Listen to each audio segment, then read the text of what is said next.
백년생활연구소입니다. 오늘도 손에 없게 정확하게 정리해 드리겠습니다. 이게 뭐야? 작년 겨울보다 10만 원이나 더 나왔잖아. 똑같이 난방했는데 왜 이렇게 차이가 나지? 여러분, 이 이야기 남의 일 같지 않으시죠? 혹시 지난달 고지서 받아보고 깜짝 놀라신 분 있으신가요?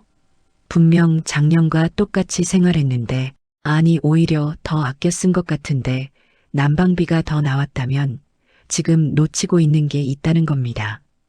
지금 이 영상을 보고 계신 분들 중에 80% 이상이 매달 불필요한 난방비를 내고 계십니다.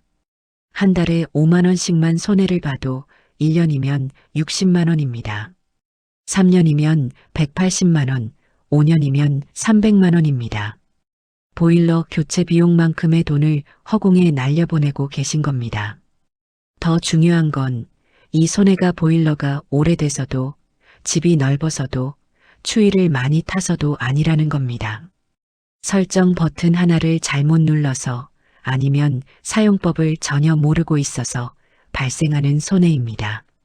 실제로 지난해 한국에너지공단에서 조사한 결과 난방비가 평균보다 30% 이상 높게 나오는 가정의 70% 이상이 보일러 설정을 제대로 이해하지 못하고 있었습니다. 기계가 문제가 아니라 사용법이 문제였던 겁니다. 여러분 댁 보일러 조절기에는 지금 무슨 불이 들어와 있습니까? 실내입니까? 온돌입니까? 외출 버튼은 언제 누르시고 예약은 어떻게 설정하고 계십니까? 온수 온도는 몇 도로 맞춰져 있습니까? 이 네 가지 질문에 자신 있게 답할 수 있는 분이 과연 몇 분이나 되실까요? 대부분은 그냥 보일러 설치 기사님이 해놓으신 대로 아니면 이전 집주인이 설정해 놓은 대로 몇 년째 그대로 쓰고 계실 겁니다. 하지만 그 설정이 여러분 집에 맞지 않을 수도 있고 생활 패턴에 맞지 않을 수도 있습니다.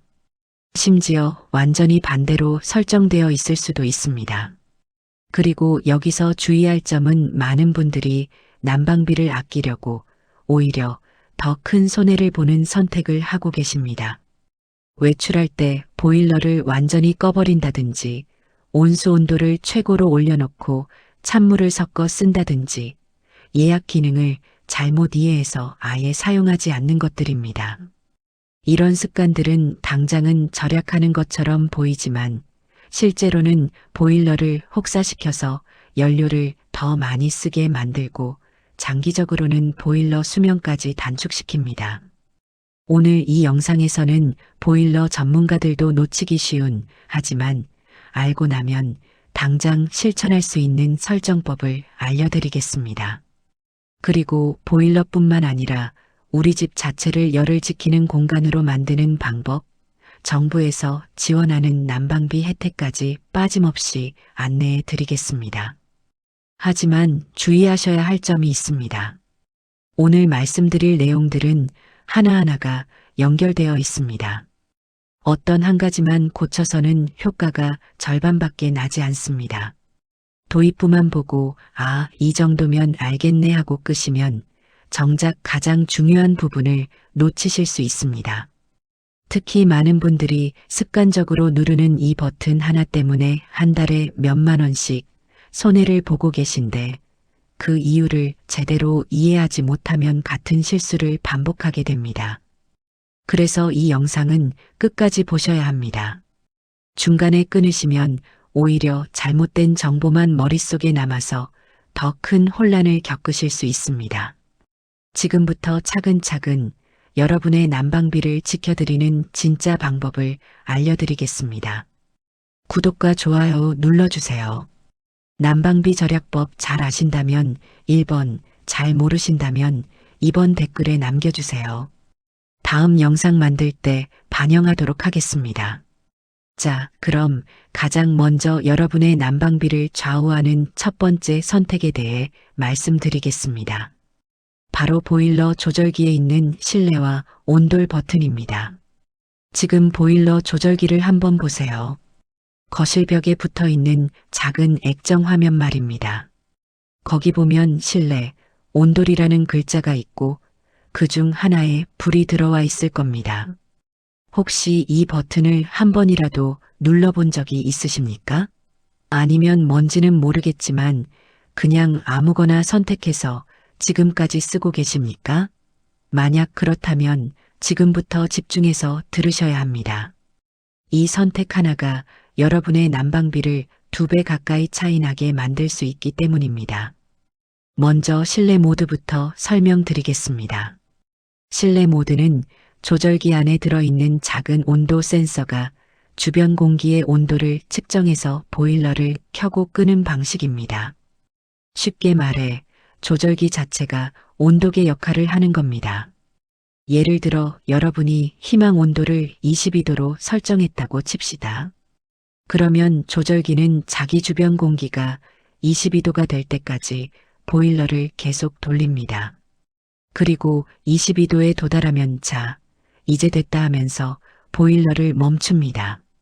온도가 떨어지면 다시 켜고 올라가면 다시 끄고 이런 식으로 반복하는 겁니다. 들어보면 아주 합리적인 방식 같습니다.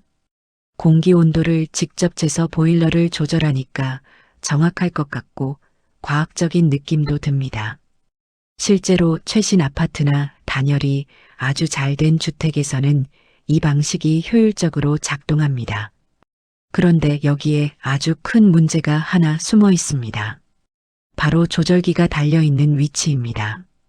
여러분 댁 보일러 조절기는 지금 어디에 부착되어 있습니까?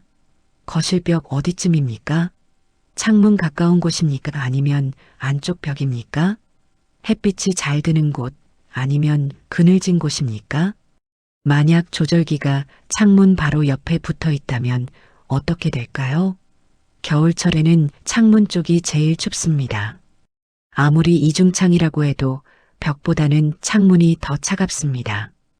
그러면 조절기 센서는 계속 춥다, 춥다 신호를 보냅니다. 실제로는 방 안 전체가 이미 따뜻한데도 조절기 혼자서 아직도 22도가 안 됐어. 보일러 계속 돌려. 하면서 난방을 멈추지 않는 겁니다. 결과적으로 방은 23도, 24도까지 올라가는데도 가스는 계속 타고 여러분은 왜 이렇게 덥지? 하면서 창문을 열게 됩니다. 반대의 경우도 있습니다. 조절기가 햇볕이 잘 드는 남향벽에 달려 있다면 한낮에는 햇빛 때문에 조절기 주변만 따뜻해집니다. 그러면 센서는 벌써 22도네. 보일러 끄자 하고 난방을 멈춥니다. 하지만 방 안쪽이나 북쪽 방은 여전히 쌀쌀하고 바닥도 차갑습니다. 그런데 보일러는 이미 꺼져 있습니다. 여러분은 분명히 난방을 켰는데 왜 이렇게 춥지? 하면서 온도를 더 높이게 되고 결국 저녁이 되면 과도하게 난방을 하게 되는 악순환이 반복됩니다. 한국건설기술연구원에서 발표한 자료를 보면 같은 조건의 주택에서 조절기 위치만 다르게 했을 때 실내 온도 편차가 최대 3도까지 발생했습니다. 같은 집인데도 어디에 조절기가 붙어 있느냐에 따라 체감 온도가 완전히 달라진 겁니다. 그래서 실내 모드는 이런 경우에만 적합합니다. 첫째, 지은 지 5년 이내의 신축 건물일 때. 둘째, 아파트처럼 사방이 다른 집으로 둘러싸여 있어서 외벽이 거의 없을 때. 셋째, 조절기가 외벽이 아닌 내벽에 달려 있고 창문에서도 충분히 떨어져 있을 때. 넷째, 겨울에도 집 안 어디를 가도 온도 차이가 거의 느껴지지 않을 때. 이 네 가지 조건이 모두 맞아떨어진다면 실내 모드를 사용하셔도 괜찮습니다. 하지만 반대로 이런 경우라면 실내 모드는 절대 사용하지 마세요. 우리 집이 단독주택이거나 빌라 또는 연립주택이다. 지은 지 10년이 넘었다. 겨울에 거실은 따뜻한데 안방은 춥거나 반대로 한쪽 방만 유독 덥다. 조절기가 어디 붙어 있는지 확인해 보니 창문 가까운 곳이거나 외벽 쪽이다. 이런 상황이라면 여러분은 지금 당장 실내 모드를 끄고 온돌 모드로 전환하셔야 합니다. 그럼 온돌 모드는 뭐가 다른지 아십니까? 온돌 모드는 공기 온도를 재는 게 아닙니다. 바닥 아래를 도는 난방수, 그러니까 보일러에서 데워진 물이 배관을 타고 흐를 때 그 물의 온도를 기준으로 작동하는 방식입니다. 쉽게 말해서 공기가 따뜻한지 차가운지를 보는 게 아니라 바닥 그 자체가 따뜻한지를 확인하는 겁니다. 여러분이 온돌 모드에서 희망 온도를 60도로 설정하면 난방수가 60도를 유지하도록 보일러가 작동합니다. 왜 이게 더 효율적일까요? 우리나라 난방 방식은 원래 온돌입니다. 바닥을 데워 그 열기가 위로 올라오면서 방 전체를 따뜻하게 만드는 구조입니다. 공기는 금방 차가워지지만 한번 데워진 바닥은 그 열을 오래 품고 있습니다. 마치 돌솥밥을 먹을 때 밥을 다 퍼내도 돌솥은 한참 동안 뜨거운 것처럼 말입니다. 그래서 온돌 모드로 바닥을 먼저 따뜻하게 만들어 놓으면 창문 틈으로 찬바람이 조금 들어와도 바닥에서 올라오는 열기가 그걸 보충해 줍니다. 조절기 센서가 어디 붙어 있든 상관없습니다. 바닥 온도 자체를 기준으로 하니까요.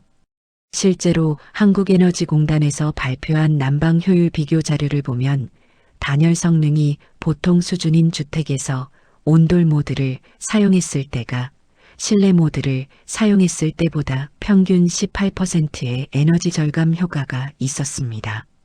특히 외풍이 있는 주택의 경우 그 차이가 더 컸습니다. 실내 모드에서는 조절기가 계속 춥다 신호를 보내서 보일러가 쉴 틈 없이 돌아갔지만 온돌 모드에서는 바닥 온도가 안정적으로 유지되니까 보일러 가동 시간이 30% 이상 줄어들었다는 결과가 나왔습니다.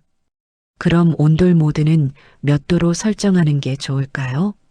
산업통상자원부에서 권장하는 난방수 온도는 계절과 주택 조건에 따라 다릅니다. 한겨울, 그러니까 12월부터 2월까지는 55도에서 60도 사이가 적당합니다.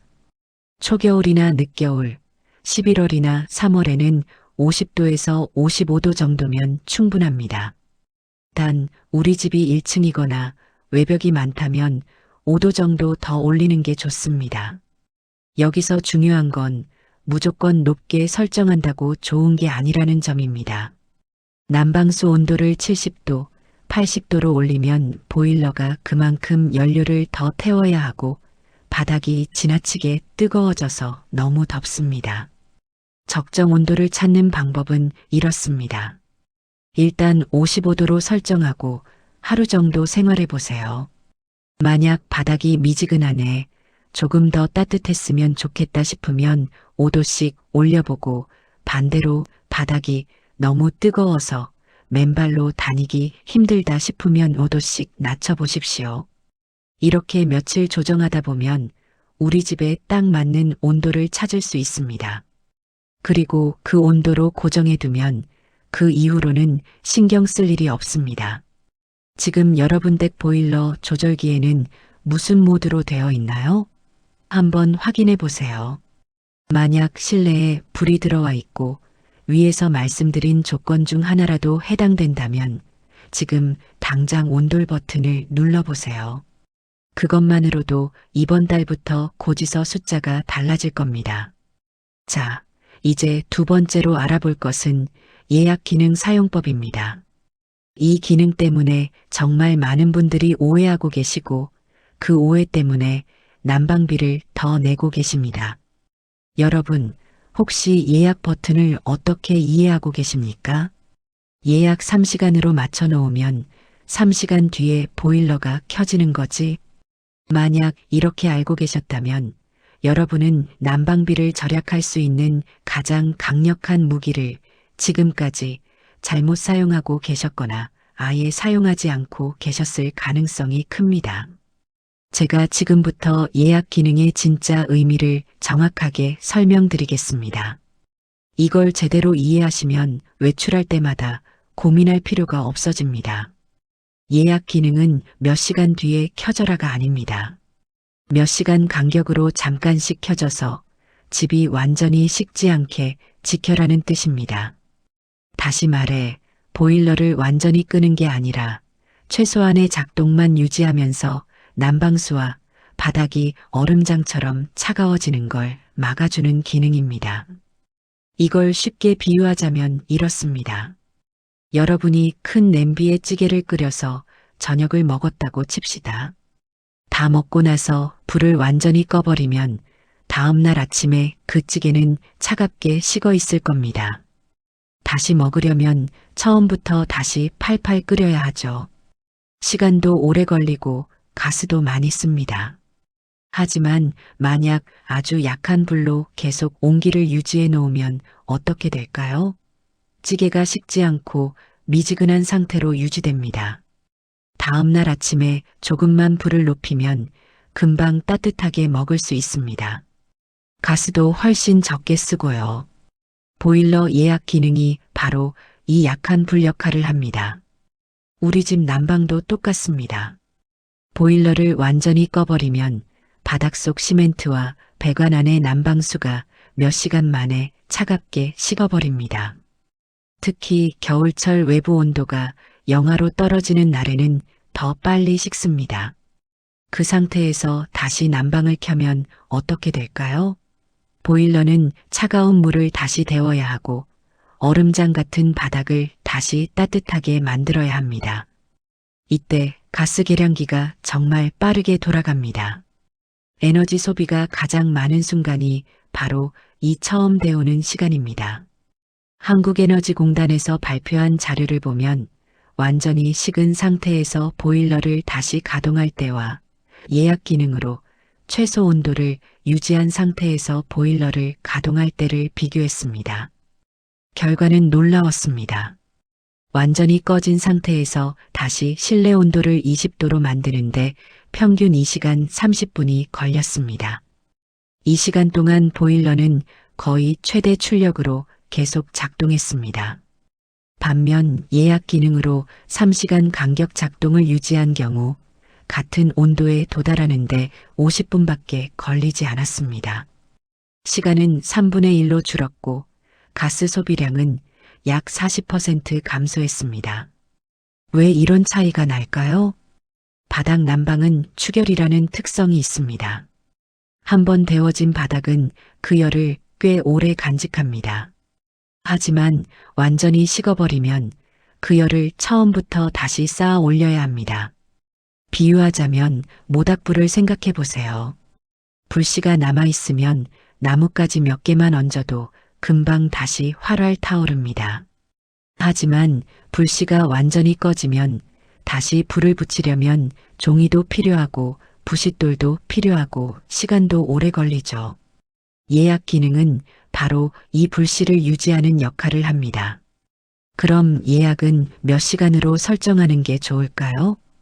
이건 여러분이 집을 비우는 시간에 따라 달라집니다. 짧게 장을 보러 가거나 병원에 다녀오는 정도, 그러니까 2시간에서 3시간 정도 외출한다면 예약 2시간이 적당합니다. 이 시간마다 한 번씩 보일러가 잠깐 돌면서 난방수 온도를 확인하고 너무 떨어졌으면 살짝 데워줍니다. 출퇴근처럼 아침에 나가서 저녁에 돌아오는 경우, 그러니까 8시간에서 10시간 정도 집을 비운다면 예약 3시간 또는 4시간이 적당합니다. 너무 자주 돌면 불필요한 에너지를 쓰고 너무 긴 간격으로 설정하면 집이 식어버리니까요. 하루 이틀 정도 집을 완전히 비우는 경우, 예를 들어 명절에 고향 다녀오거나 1박 여행을 가는 경우라면 예약 6시간 또는 7시간으로 설정하는 게 좋습니다. 산업통상자원부에서 권장하는 예약 설정 기준을 보면 외출 시간의 3분의 1에서 절반 정도 간격으로 예약을 설정하는 게 가장 효율적이라고 합니다. 그럼 이제 실제 사례를 하나 말씀드리겠습니다. 서울에 사시는 김미경 씨 댁 이야기입니다. 김미경 씨는 맞벌이 부부로 아침 8시에 출근해서 저녁 7시쯤 퇴근하십니다. 집을 비우는 시간이 약 11시간 정도 되는 거죠. 김미경 씨는 그동안 난방비를 아끼려고 출근할 때마다 보일러를 완전히 껐습니다. 그리고 퇴근해서 집에 들어오면 꽁꽁 언집을 데우느라 보일러를 최고 온도로 틀어놓고 몇 시간씩 기다렸습니다. 12월 난방비는 32만 원이 나왔습니다. 옆집은 하루 종일 사람이 있는데도 25만 원밖에 안 나온다는 걸 알고 나서 김미경 씨는 뭔가 잘못됐다는 걸 깨달았습니다. 저는 이렇게 조언했습니다. 출근하실 때 보일러를 끄지 마시고 예약을 4시간으로 설정해 보세요. 김미경 씨는 반신반의했습니다. 집에 아무도 없는데 보일러를 켜두면 더 많이 나오는 거 아닌가요? 하지만 결과는 정반대였습니다. 1월에는 난방비가 23만 원으로 떨어졌습니다. 9만 원이 줄어든 겁니다. 무슨 일이 있었을까요? 예약 4시간으로 설정해 두니 오전 8시에 출근하고 나서 낮 12시에 보일러가 잠깐 돌았습니다. 그리고 오후 4시에 한 번 더 돌았습니다. 저녁 7시에 퇴근해서 집에 들어갔을 때 집안 온도는 16도였습니다. 완전히 껐을 때는 10도까지 떨어졌었는데 6도가 더 높게 유지된 겁니다. 그래서 퇴근 후 난방을 시작했을 때 10도에서 20도로 올리는 것보다 16도에서 20도로 올리는 게 훨씬 빨랐고 가스도 적게 들었습니다. 이게 바로 예약 기능의 진짜 힘입니다. 지금 여러분은 어떻게 하고 계신가요? 외출할 때 보일러를 완전히 끄시나요? 아니면 그냥 켜둔 채로 나가시나요? 혹시 예약 기능이 있는 줄도 몰랐거나 있어도 어떻게 쓰는지 몰라서 한 번도 안 눌러보신 건 아닌가요? 괜찮습니다. 오늘 알게 되었으니 오늘부터 제대로 사용하시면 됩니다. 지금 당장 보일러 조절기에서 예약 버튼을 찾아보세요. 대부분의 조절기에는 예약 또는 타이머 또는 외출 예약이라고 써 있는 버튼이 있습니다. 그 버튼을 누르면 1시간, 2시간, 3시간, 4시간 같은 숫자가 나올 겁니다. 여러분이 평소 외출하는 시간을 생각해서 그 시간의 절반 정도 되는 숫자로 맞춰보세요. 아침에 출근하실 때 예약 버튼을 누르고 나가시면 그날 저녁부터 바로 차이를 느끼실 겁니다. 보일러를 완전히 꺼서 난방비를 아끼는 게 아니라 예약 기능으로 최소한만 유지해서 난방비를 아끼는 겁니다. 이게 진짜 절약입니다. 자, 이제 세 번째입니다. 이 부분이 아마 오늘 영상에서 가장 중요한 내용이 될 겁니다. 바로 외출 버튼입니다. 혹시 여러분도 이렇게 하고 계시지 않으신가요? 장을 보러 마트에 갈 때 외출 버튼 누르고 나간다. 병원 진료 받으러 갈 때 외출 버튼 누르고 나간다. 출근할 때 외출 버튼 누르고 나간다. 만약 이렇게 하고 계셨다면 여러분은 지금까지 난방비를 아끼는 게 아니라 오히려 더 많이 내고 계셨을 가능성이 큽니다. 제가 지금부터 외출 모드의 진짜 정체를 정확하게 밝혀드리겠습니다. 이걸 이해하시면 앞으로는 외출 버튼을 함부로 누르지 않게 되실 겁니다. 먼저 결론부터 말씀드리겠습니다. 외출 모드는 난방비 절약 기능이 절대 아닙니다. 외출 모드의 진짜 이름은 동파 방지 모드입니다. 동파가 뭔지 아십니까? 겨울에 수도관이 얼어서 터지는 걸 동파라고 합니다. 보일러 배관도 마찬가지입니다. 집을 아주 오랫동안 비워두면 배관 속 물이 얼면서 배관이 터질 수 있습니다. 그걸 막기 위한 비상 모드가 바로 외출 모드입니다. 그럼 외출 모드는 어떻게 작동할까요? 외출 모드를 켜두면 보일러는 거의 꺼진 상태로 있습니다.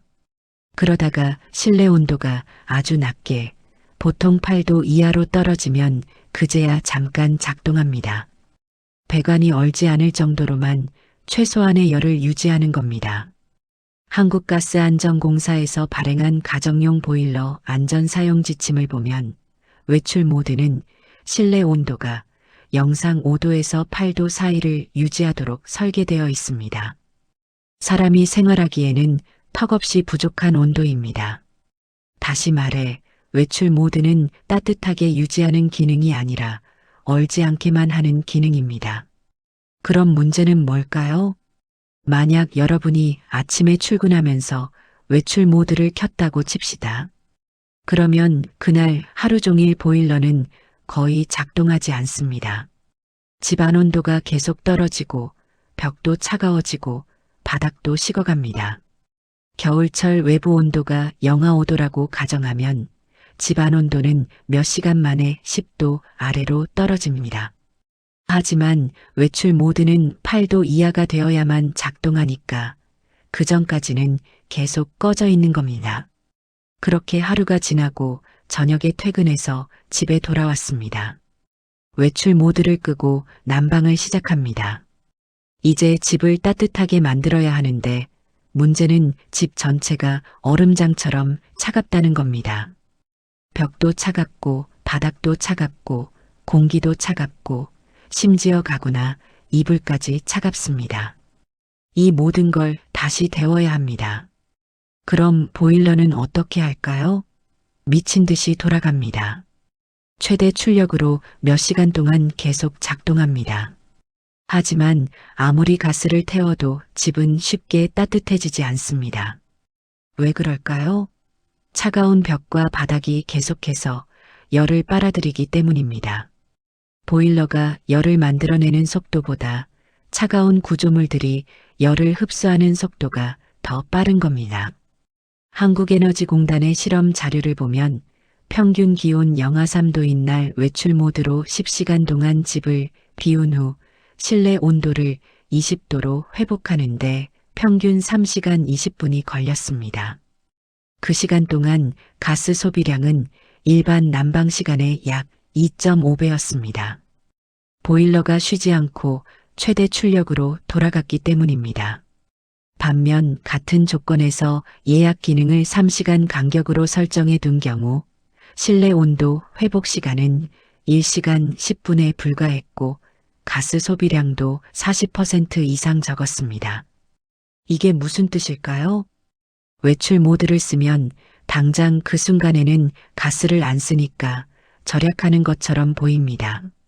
하지만 돌아와서 다시 데우는 과정에서 훨씬 더 많은 가스를 소비하게 됩니다.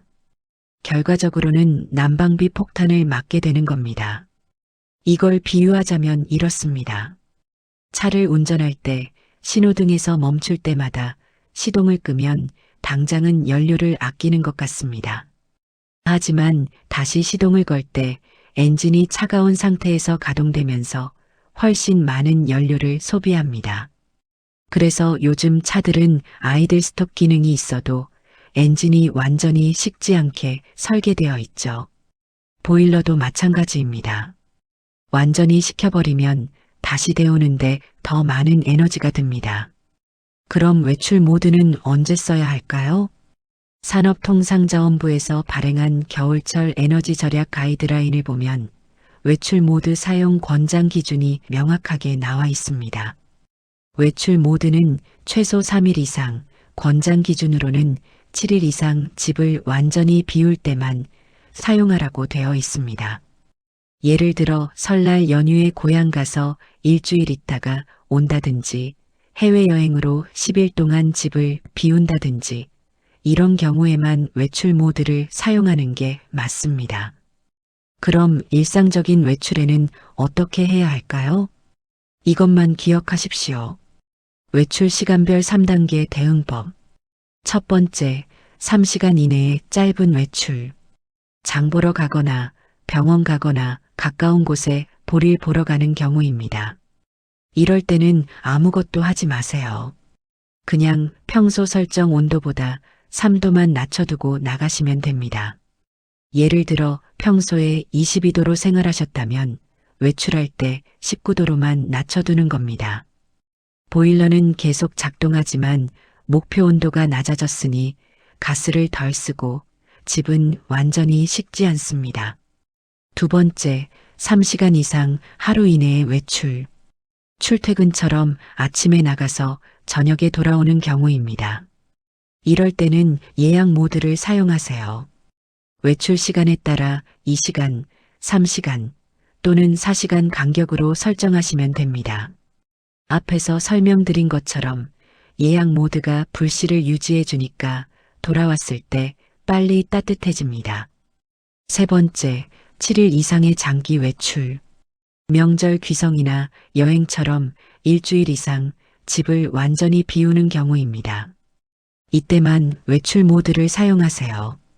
일주일 이상 집을 비우면 아무리 예약 기능을 돌려도 에너지 낭비가 심하고 배관 동파의 위험도 있습니다. 이럴 때는 외출 모드로 최소한의 온도만 유지하는 게 맞습니다. 이 세 가지만 기억하시면 됩니다. 실제 사례를 하나 더 말씀드리겠습니다. 부산에 사시는 이정숙 씨는 매일 아침 자녀들 학교 보내고 집 근처 노인복지관에 가셨다가 점심 먹고 돌아오시는 생활을 하십니다. 외출 시간이 약 4시간 정도입니다. 이정숙 씨는 그동안 복지관 갈 때마다 외출 버튼을 누르고 나가셨습니다. 외출이라고 써 있으니 외출할 때 누르는 거라고 생각하셨던 거죠. 그런데 12월 난방비 고지서를 보고 깜짝 놀라셨습니다. 28만 원이 나온 겁니다. 집에 있는 시간도 그렇게 길지 않은데 왜 이렇게 많이 나왔는지 이해할 수 없었습니다. 저는 이정숙 씨에게 외출 모드 대신 예약 3시간을 사용하라고 권했습니다. 1월부터 바꿔서 사용했더니 그달 난방비는 19만 원으로 떨어졌습니다. 9만 원이 줄어든 겁니다. 이정숙 씨가 나중에 말씀하시길 외출 버튼이 있으니까 당연히 외출할 때 누르는 건 줄 알았어요. 그게 절약하는 거라고 생각했다니까요. 이름을 잘못 지은 거 아닌가요? 하고 말씀하셨습니다. 정말 맞는 말씀입니다. 외출 모드라는 이름 때문에 많은 분들이 혼동하십니다. 차라리 동파방지 모드 또는 장기부재 모드라고 이름을 지었으면 이런 혼란이 없었을 텐데 말이요. 어쨌든 중요한 건 여러분은 오늘 정확히 아셨다는 겁니다.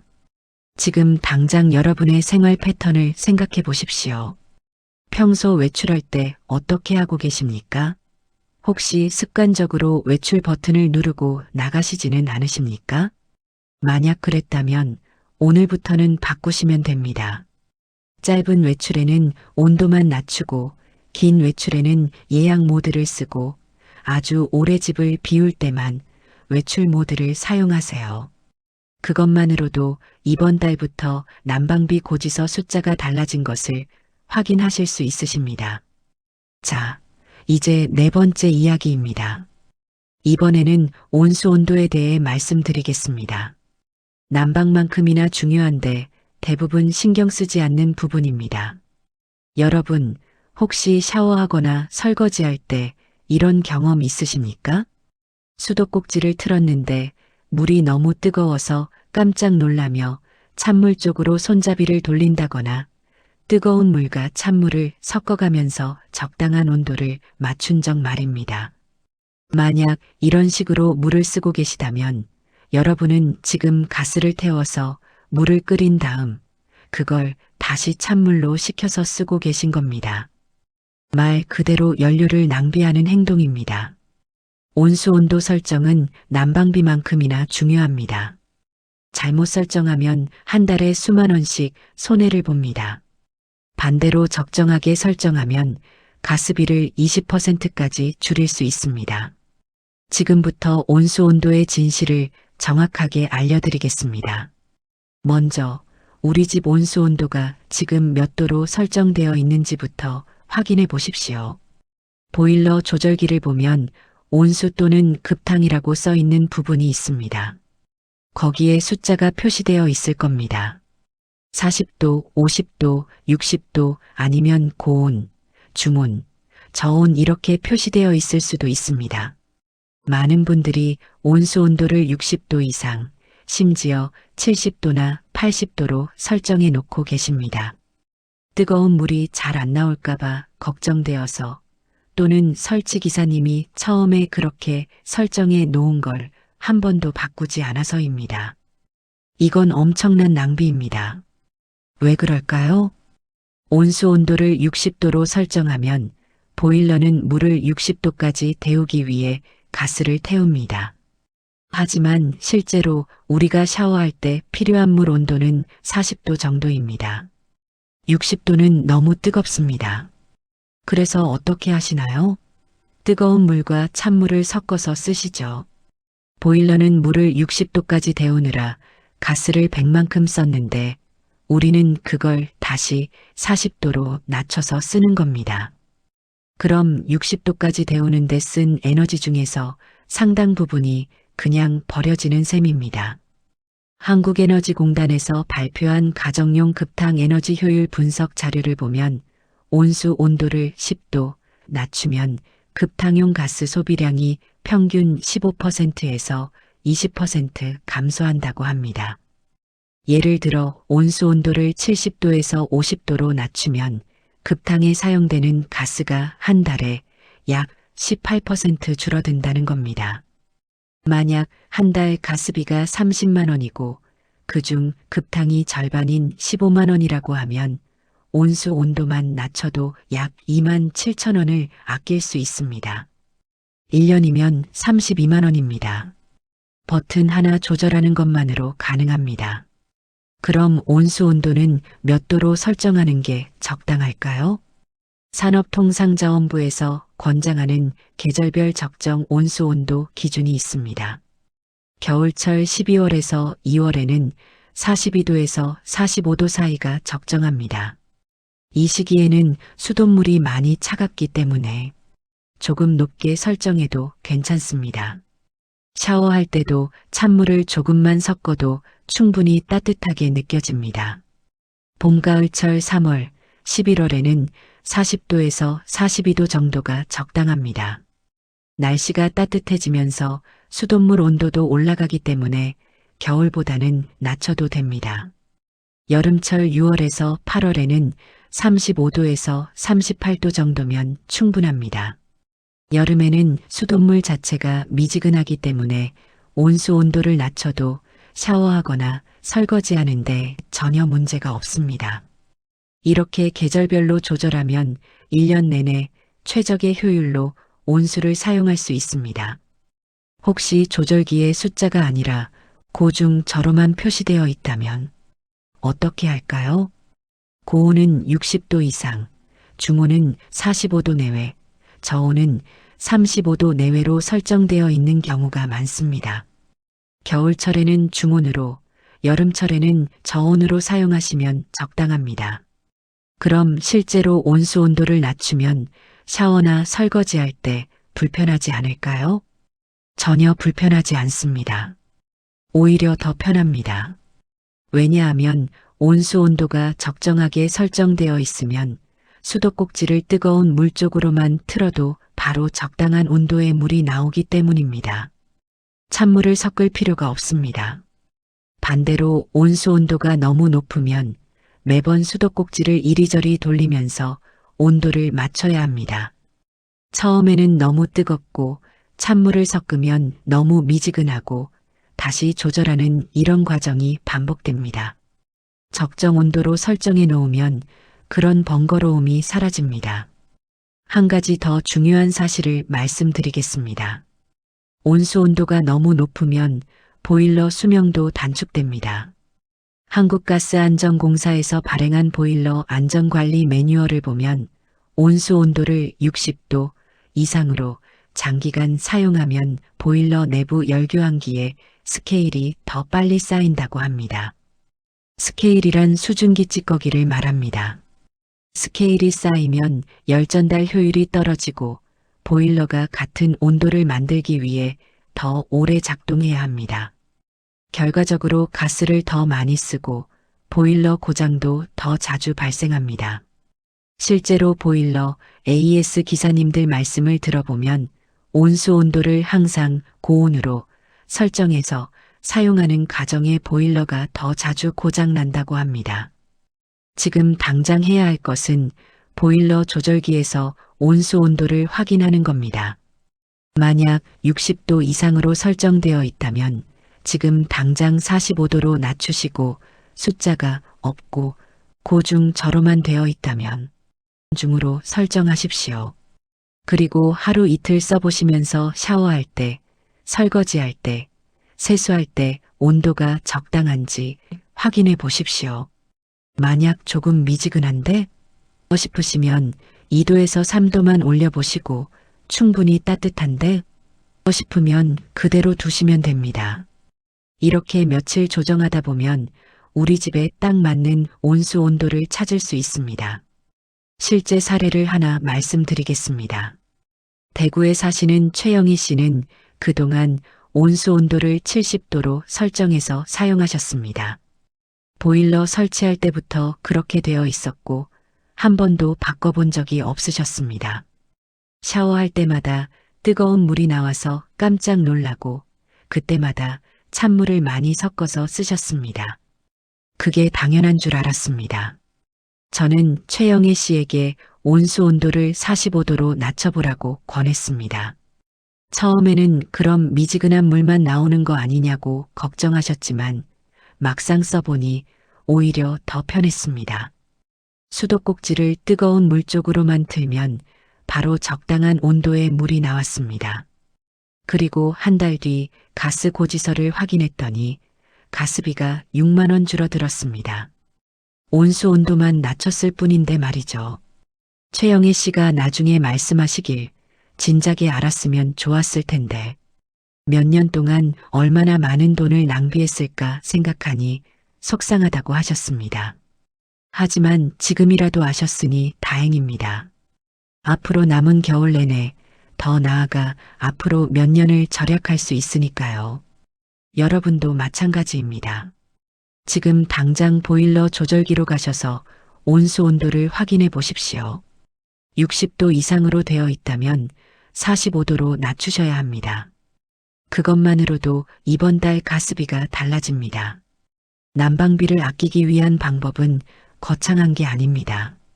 이렇게 설정 하나하나를 제대로 알고 정확하게 사용하는 겁니다. 이제 5번째 이야기입니다. 지금까지는 보일러 설정에 관한 이야기였다면 이번에는 우리 집 자체를 따뜻한 공간으로 만드는 방법을 말씀드리겠습니다. 보일러를 아무리 잘 설정해도 만들어진 열이 밖으로 계속 빠져나간다면 아무 소용이 없습니다. 밑 빠진 독에 물 붓기가 되는 거죠. 그런데 놀랍게도 우리 집에서 빠져나가는 열의 대부분은 우리가 생각지도 못한 곳으로 새어나갑니다. 한국에너지공단에서 발표한 주택 열손실 경로 분석 자료를 보면 겨울철 주택에서 열이 빠져나가는 경로가 이렇게 나와 있습니다.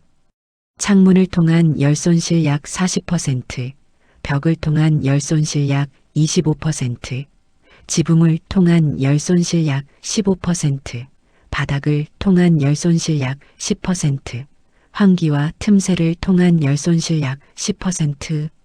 보시다시피 창문이 압도적입니다. 전체 열손실의 절반 가까이가 창문으로 빠져나갑니다.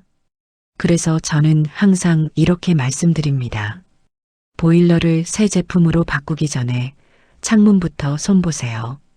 창문을 통한 열손실을 막는 가장 간단하고 효과적인 방법은 바로 뽁뽁이, 즉 단열 시트를 붙이는 것입니다.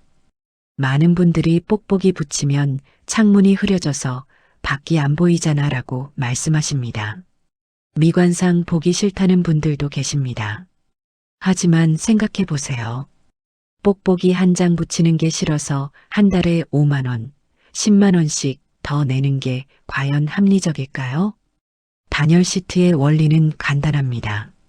시트와 유리 사이에 공기층이 생기면서 그 공기층이 외부의 찬 기운을 막아주고 내부의 따뜻한 기운이 빠져나가는 것도 막아줍니다.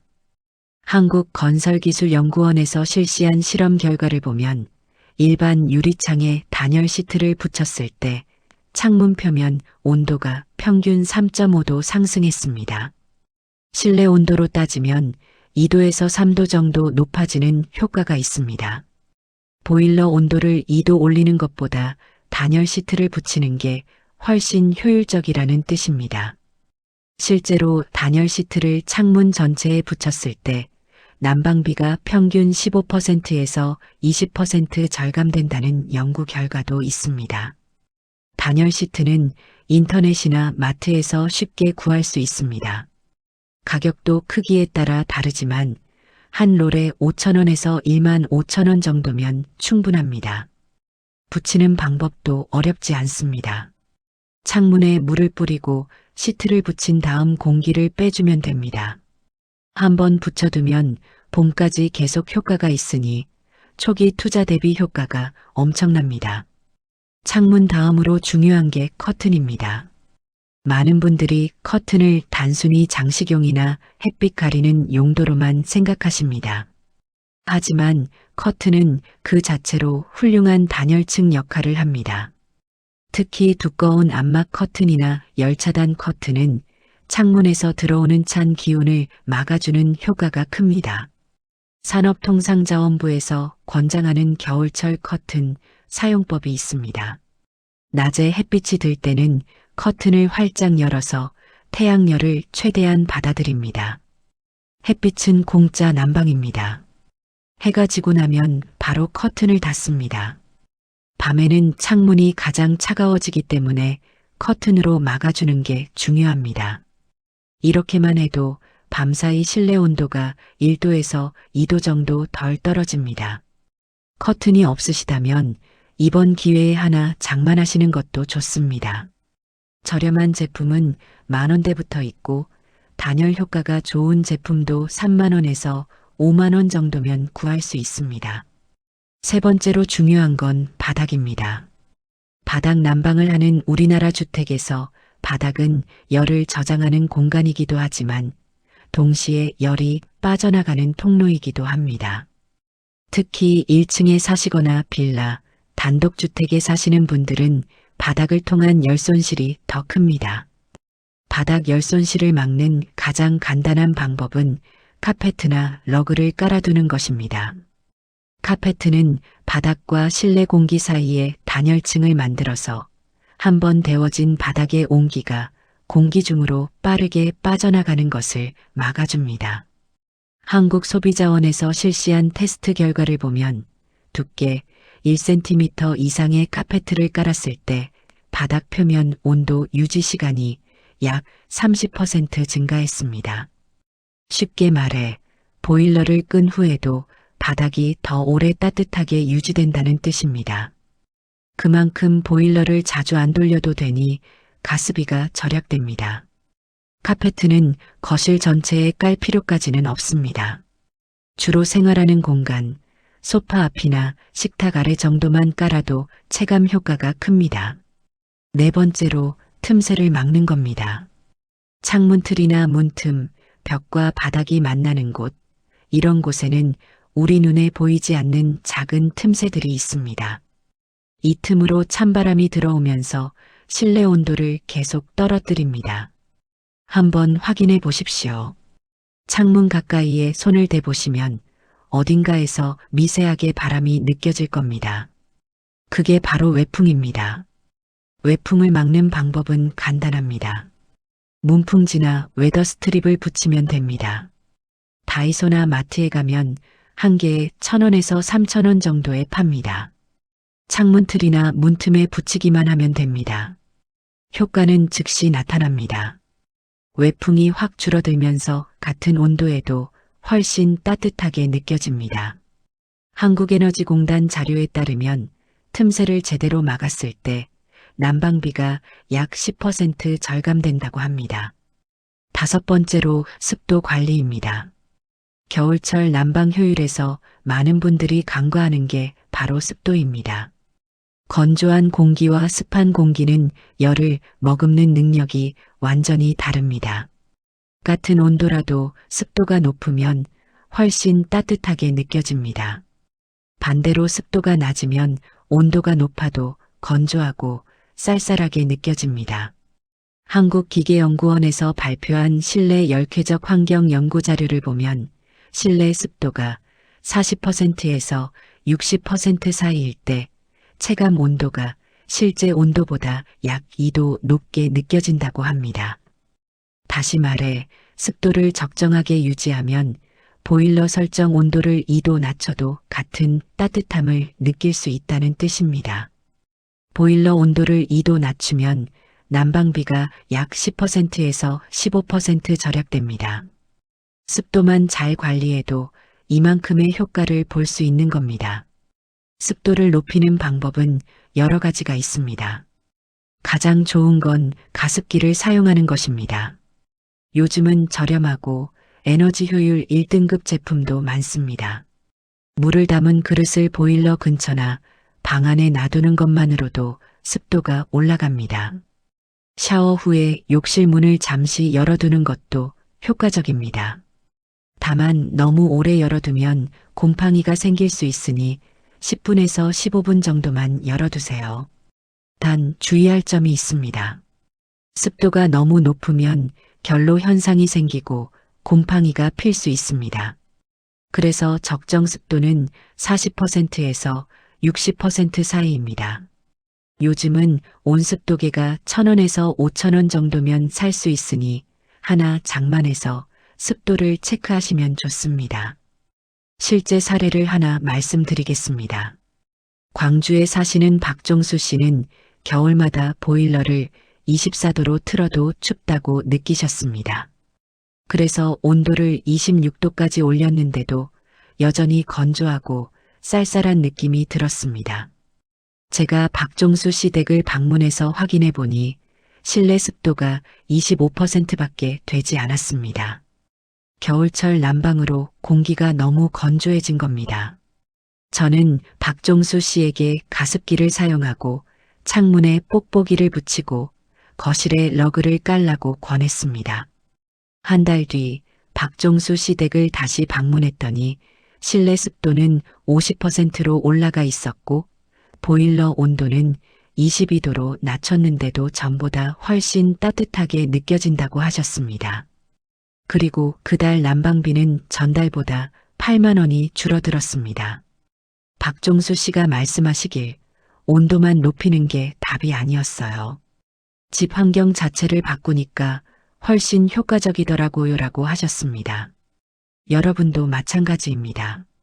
지금 당장 창문에 뽁뽁이를 붙이고 커튼을 달고 바닥에 카페트를 깔고 문틈을 막고 가습기를 틀어보세요. 이런 작은 변화들이 모이면 집 전체가 열을 품는 공간으로 바뀝니다. 그러면 보일러를 온도를 조금 내려도 충분히 따뜻하게 지낼 수 있습니다. 자, 이제 마지막 이야기입니다.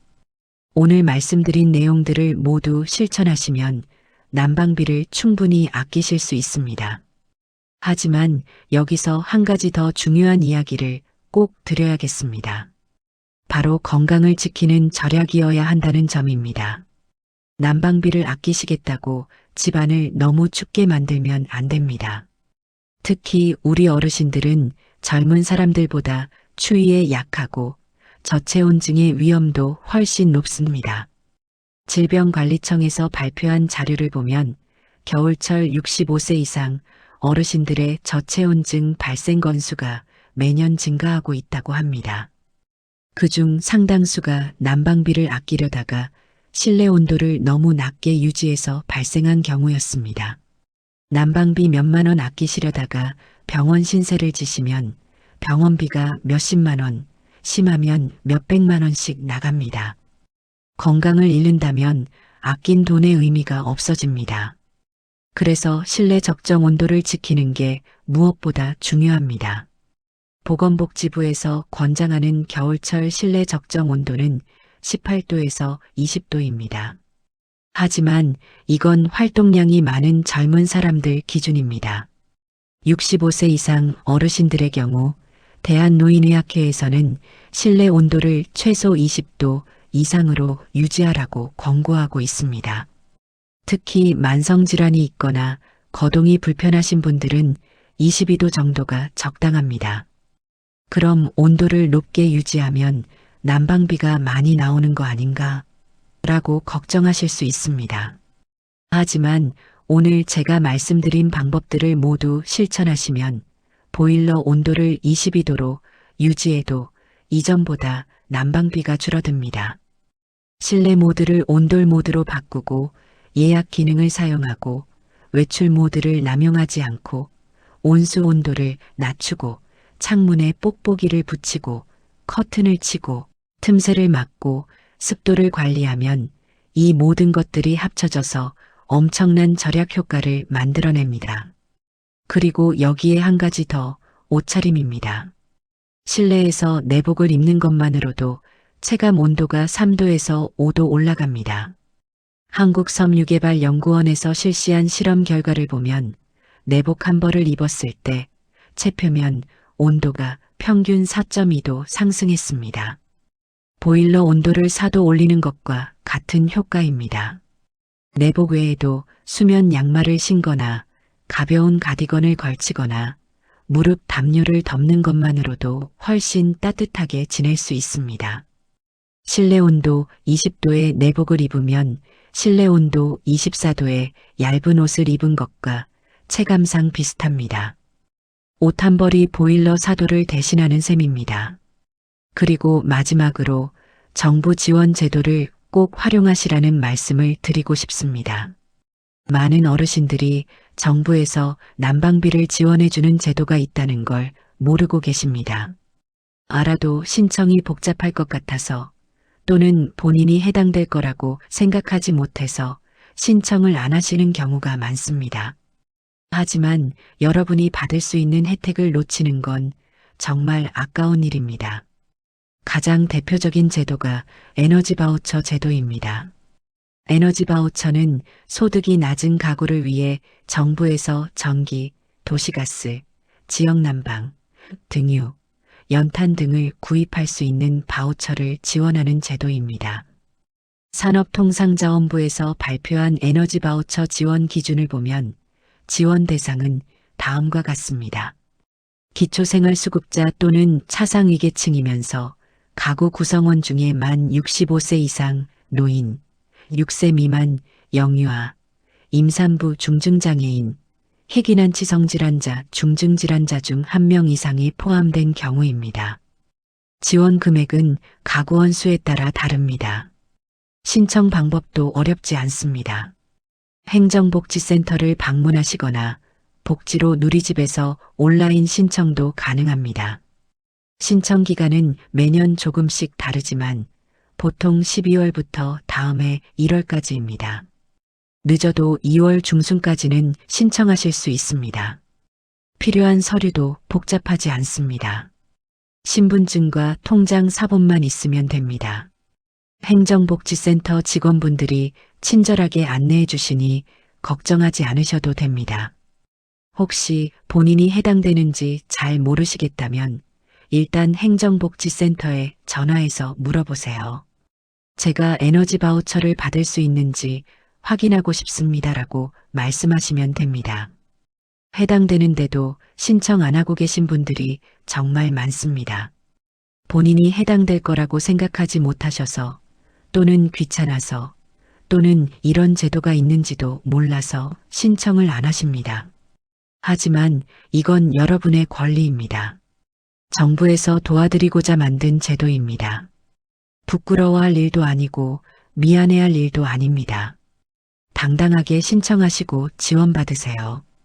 또 다른 제도로는 긴급복지 지원 제도가 있습니다. 만약 갑작스럽게 소득이 줄어들거나 예상치 못한 지출이 생겨서 난방비를 낼 형편이 안 된다면 긴급복지 지원을 신청할 수 있습니다. 보건복지부에서 운영하는 이 제도는 위기 상황에 처한 가구에게 생계비, 의료비, 주거비 등을 긴급 지원하는 제도입니다. 여기에는 난방비 지원도 포함됩니다. 최대 6개월까지 지원받을 수 있으니 정말 어려운 상황이라면 행정복지센터에서 꼭 상담 받아보세요. 그리고 각 지역 자치단체에서도 독자적으로 난방비 지원 제도를 운영하는 곳이 많습니다. 서울시의 경우 에너지복지 시민기금을 통해 추가 지원을 하고 있고 경기도, 인천시, 부산시 등 여러 지역에서도 자체 지원 프로그램이 있습니다. 본인이 사시는 지역 주민센터나 구청, 시청 홈페이지를 확인해 보시거나 직접 전화해서 문의해 보시면 정확히 알 수 있습니다. 마지막으로 한국전력공사와 한국지역난방공사에서도 취약계층을 위한 요금 할인 제도를 운영하고 있습니다. 기초생활수급자나 차상위계층은 전기요금과 지역난방비를 할인받을 수 있습니다. 이것도 신청을 해야 받을 수 있으니 꼭 확인해 보세요. 자, 여기까지가 오늘 제가 드릴 모든 이야기입니다. 정리하자면 이렇습니다. 첫째, 실내 모드가 아니라 온돌 모드를 사용하기. 둘째, 예약 기능을 활용해서 집이 완전히 식지 않게 하기. 셋째, 외출 모드는 일주일 이상 집을 비울 때만 사용하기. 넷째, 온수 온도를 42도에서 45도로 낮추기. 다섯째, 창문에 뽁뽁이를 붙이고 커튼을 치고 틈새를 막고 습도 관리하기. 여섯째, 내복 입기. 일곱째, 실내 온도는 최소 20도 이상 유지하기. 여덟째, 에너지 바우처 같은 정부 지원 제도를 꼭 활용하기. 이 8가지만 제대로 실천하시면 올 겨울 난방비를 지난해보다 30%에서 50%까지 줄일 수 있습니다. 한 달에 30만 원씩 나오던 난방비가 20만 원으로 심지어 15만 원까지 줄어들 수 있습니다. 그 절약한 돈으로 무엇을 하실 건가요? 손주들 용돈도 주시고 맛있는 것도 드시고 건강 챙기는 데도 쓰시고 그렇게 따뜻하고 풍요로운 겨울을 보내시길 바랍니다. 오늘 영상이 여러분께 도움이 되셨나요? 그렇다면 좋아요 버튼 꼭 눌러주시고 구독과 알림 설정도 부탁드립니다. 그리고 댓글로 유익했다고 이렇게 4글자만 남겨주셔도 됩니다. 여러분의 댓글 하나하나가 저에게 큰 힘이 되고 다음 영상을 만드는 원동력이 됩니다. 그리고 오늘 영상에서 실천해 보신 내용이 있다면 외출 버튼 잘못 쓰고 있었어요. 온수 온도 낮췄더니 진짜 가습이 줄었어요. 이런 경험담도 함께 나눠주시면 다른 분들께도 큰 도움이 될 겁니다. 여러분 모두 따뜻하고 건강한 겨울 보내세요. 지금까지 100년생활연구소였습니다. 100년 인생, 손해 없이 사실 수 있게 계속 연구하겠습니다. 오늘도 똑똑한 하루 되세요.